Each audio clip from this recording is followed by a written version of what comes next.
Hello, hello! Magandang hapon sa inyong lahat. Ah, hindi naman kagigising ko lang. Kumbaga, ngayon lang po ako tatayo mula sa bed. 2 days po kasi ang aking bakasyon. So, balak, nagkikrave po ako ng pata. Nagkikrave. So, ngayon po ang aking ipiprepare para sa inyo ang adobong pata with paa ng manok, adidas. So, pagsasamahin ko na po siya sa isang lutuan. Total, pareho din naman po hindi po ba?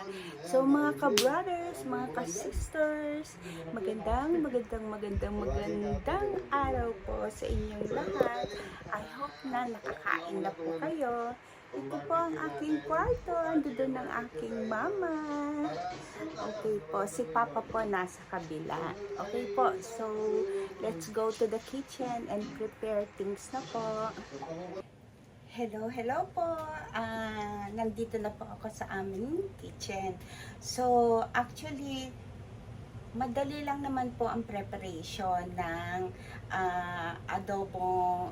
adobo pata na may kasamang Adidas.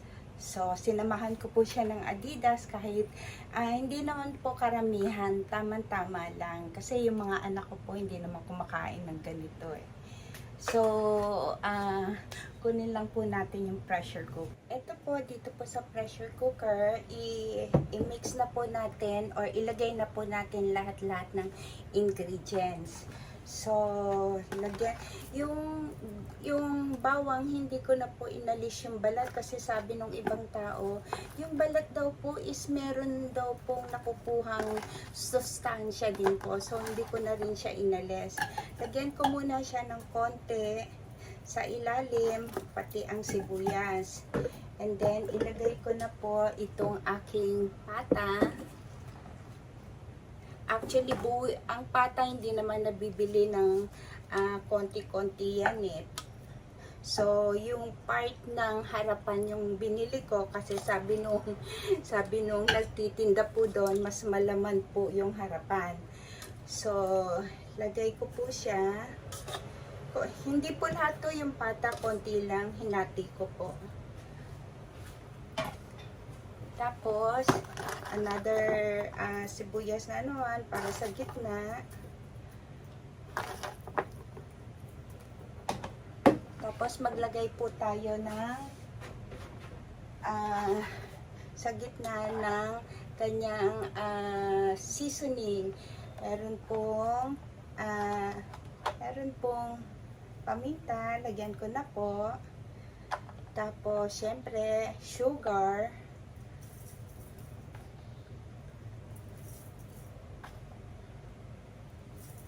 At saka ang Knorr seasoning po.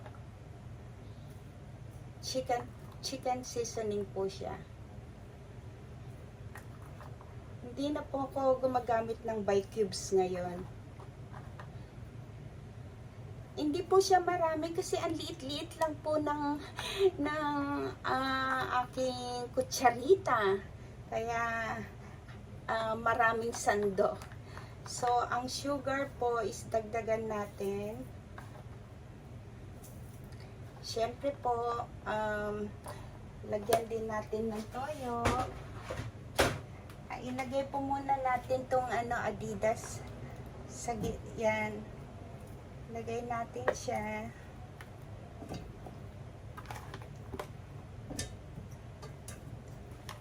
Okay, then yung natirang bawang at saka sibuyas. So, ito po kahapon yung nilagay kong kalamansi. Kalamansi ang ilalagay ko siya.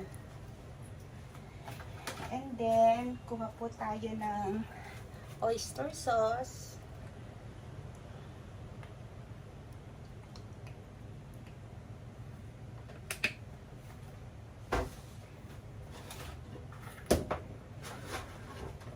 Ang toyo po.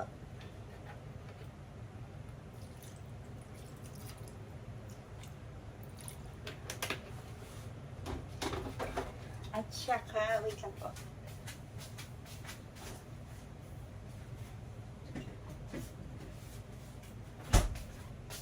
Tsaka po isang Coke.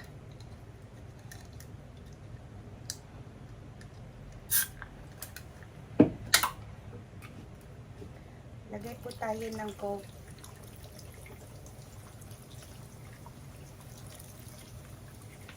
Isang lata pong Coke.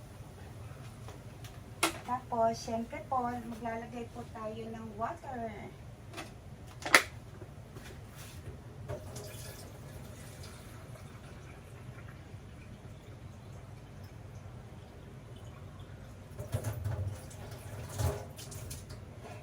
Yung water,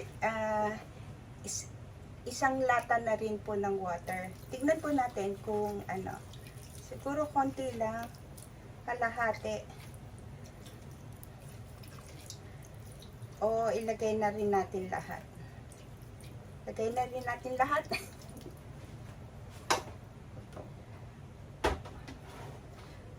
Okay po, tapos maglagay po tayo ng ketchup.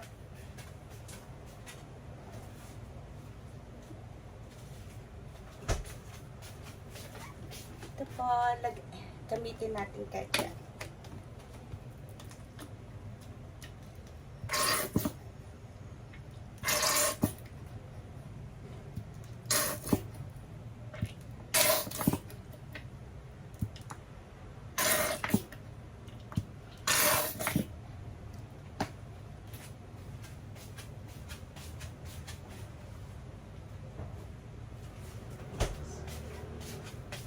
Yun na po siya.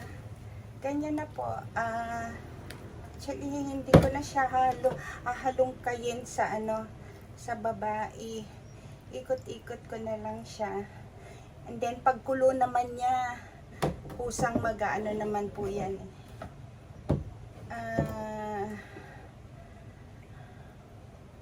Dagdagan po natin yung water.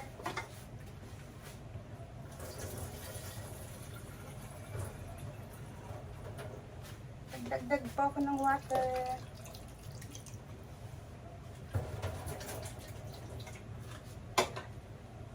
At saka po, paminta uli sa bandang taas niya. Asukal.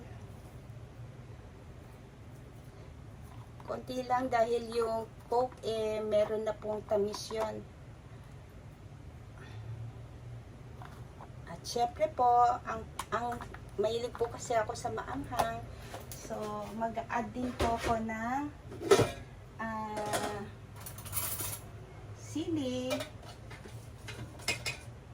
Yung sili po is nakayod ko, nag-grind ko na po siya. Kaya yan pong ilalagay ko sili.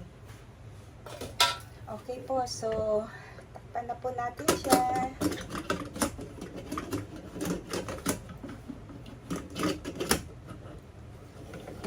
Yan.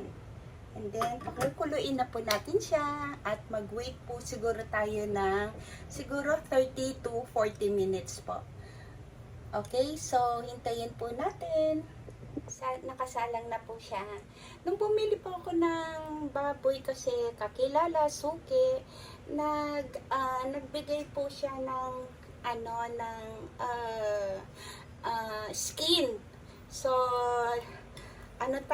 lagyan lang natin siya hiwain pa po natin siya.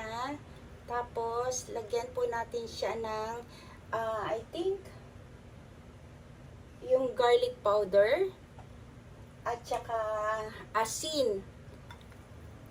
At saka paminta, siguro. And then, para gawin nating chicharon. Okay po. Ito po, nahiwa ko na po siya. And then, mag-add lang po ako ng garlic powder.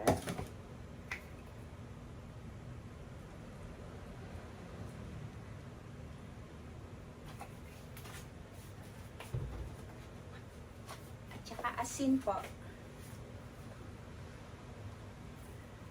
Asin at paminta. Maglalagay po ba ng paminta?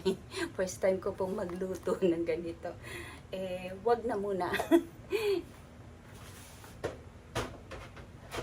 Okay, po natin siya para ma-absorb niya lahat.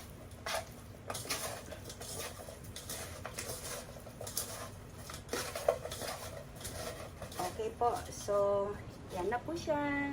Try po natin gumawa ng chicharon with my own version.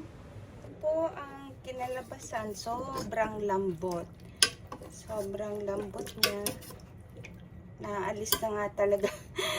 Actually, nasa 30 to 40 minutes ata at sinobrahan ko pa po ng matagal.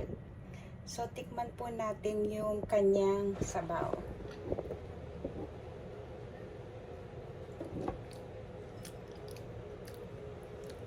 Ang sarap magkanin. Ang sarap.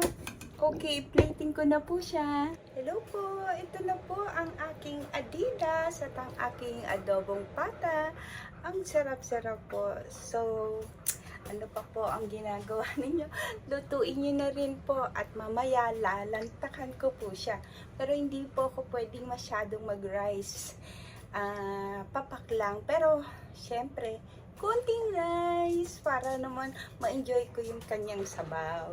Okay po, sa mga nag-wish din pong magluto ng ganito is napakadali po. Lalo na po pag meron kayong pressure cooker sa bahay.